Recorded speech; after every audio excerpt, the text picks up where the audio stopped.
বান্দা তোমারে কপালটা দিয়েছি আমি আল্লাহ, একবারের জন্য কপাল সেজদায় পড়লো না। তোমারে জবান দিয়েছিলাম আমি রব, এ জবান দিয়ে আমার তেলাওয়াত কোরআন তুমি করলা না, আমার জিকির করলা না। আমি রব তোকে পা দিয়েছিলাম, সে পা দিয়ে মসজিদে আসলা না। আমি হাত দিয়েছিলাম, সে হাত দিয়ে কোরআন পড়লা ধরলা না। আল্লাহ তাআলা বলেন তোর মতো নিকৃষ্ট বান্দা আর পৃথিবীতে নেই। ইন্না ইদ্দাতাশ শুহুর, আল্লাহ তাআলা বলেন নিশ্চয়ই 12টি মাস তো আমি দিয়েছিলাম। ইন্না শাররাদ দাওয়াব, এই মানুষগুলোকে আল্লাহ তাআলা চতুষ্পদ জানোয়ার বলেছে। যার কপাল জমিনে লাগে না সিজদায়, যার জবান রবের তাসবিহ পড়ে না, যে কান রবের কোরআন শ্রবণ করে না, আল্লাহ তাআলা বলেন ইন্না শাররাদ দাওয়াব, এই মানুষগুলো চতুষ্পদ জন্তুর চাইতেও নিকৃষ্ট।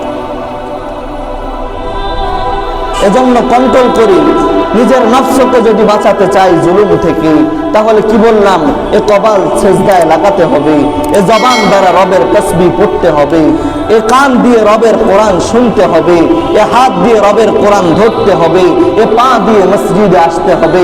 যদি এগুলো করতে পারি তাহলে নিজের নফসের উপর জুলুম করলাম না। আর যদি আমরা এগুলো না করি বাপ, তাহলে নিজের নফসের উপর জুলুম করলাম।